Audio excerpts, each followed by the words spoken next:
జగన్మోహన్ రెడ్డి గారి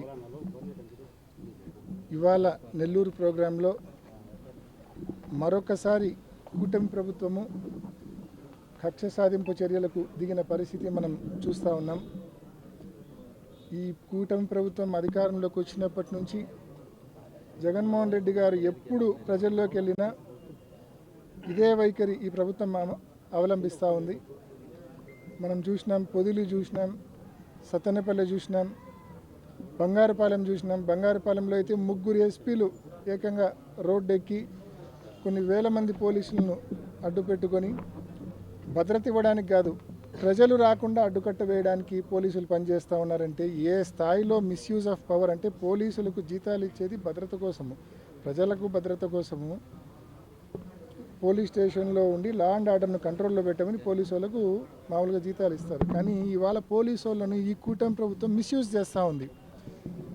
ఒక ప్రజానాయకుడు ప్రజల వద్దకు వెళ్ళినప్పుడు ప్రజలు రాకుండా అడ్డుకట్ట వేయడానికి పోలీసు వాళ్ళను వాడుతూ ఉన్నారు. ఎంత దౌర్భాగ్యమైన పరిస్థితితో ప్రతి ఒక్కరు కూడా గమనించవలసిన అవసరం ఉంది. నిజంగా ఎంతమందిని మీరు ఇవాళ మళ్ళీ నెల్లూరులో దాదాపు 5,000 మంది పోలీసులను దించినారు. నిజంగా వాళ్ళకు ఈ ప్రభుత్వం ఎందుకు ఇంత డబ్బు వృధా చేస్తూ ఉందో అర్థం కావడంలో, వాళ్ళ టీఏలు డిఏలు కోట్ల రూపాయల డబ్బు వృధా చేస్తూ ఉంది. వృధా చేసి కేవలం మళ్ళీ చేసే పని ఏంది అక్కడ, ప్రజలు రాకుండా అడ్డుకోవడం.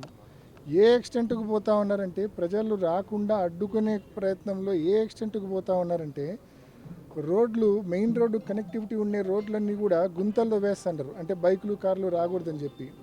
ఇంకా పరాకాష్ట ఏంటంటే ఇంత చేసినా కూడా ఇంకా వస్తుండరా, నడుచుకుంటాగానే వస్తుండరా అని చెప్పి ఇవాళ సాక్షాత్తు ఎన్నోసార్లు ఎమ్మెల్యేగా పనిచేసినాడు నల్లపరెడ్డి ప్రసన్న కుమార్ రెడ్డి అన్న ప్లస్ ఆయన అనుచరులు జగన్మోహన్ రెడ్డి గారి కోసం వెయిట్ చేస్తూ ఉంటే వాళ్ళ మీద లాఠీ చార్జ్ చేస్తారు. అంటే జనాన్ని చెదరగొట్టి అక్కడ జనం లేకుండా చేసే ప్రయత్నం. అంటే లాఠీ చార్జీ సైతం చేసి జనం రాకుండా జనాన్ని అడ్డుకట్ట వేయాలని చెప్పి ఈ ప్రభుత్వం ప్రయత్నం చేస్తూ ఉంది, పని చేస్తూ ఉందంటే ఎంత దౌర్భాగ్యమో ఒకసారి ప్రతి ఒక్కరు కూడా ఆలోచన చేయమని కోరుతూ ఉన్నాం. తప్పకుండా మీరు ఇటువంటి ప్రయత్నాలు ఎన్ని చేసినా వైఎస్ఆర్ కాంగ్రెస్ పార్టీకి, జగన్మోహన్ రెడ్డి గారికి ప్రజల్లో ఇంకా మద్దతు పెరుగుతుందే తప్ప తగ్గే పరిస్థితి ఉండదు. ఖచ్చితంగా ఇప్పటికే ప్రజలు ఇంత పెద్ద ఎత్తున రోడ్లు ఎక్కుతున్నారు, ఇంత పెద్ద ఎత్తున జగన్మోహన్ రెడ్డి గారికి మద్దతు పలుకుతూ ఉన్నారంటే 2 కారణాలు. ఒకటి ఆయన మీద ప్రేమ, రెండోది మీ మీద వ్యతిరేకత. ఈ 2 చాలా స్పష్టంగా కనిపిస్తూ ఉన్నాయి ప్రతి ఒక్కరికి కూడా. రోజులు లెక్క పెట్టుకోండి మీరు. కూటమి ప్రభుత్వం ఏర్పడ్డాక చెత్త పన్ను వసూలు చేయడం జీవో తెచ్చారు, కానీ కడప కార్పొరేషన్లో 8 నుంచి 15 కోట్లు అక్రమంగా నకిలీ రసీదు సృష్టి చేశారు. దీని మీద let collector investigate and take necessary action.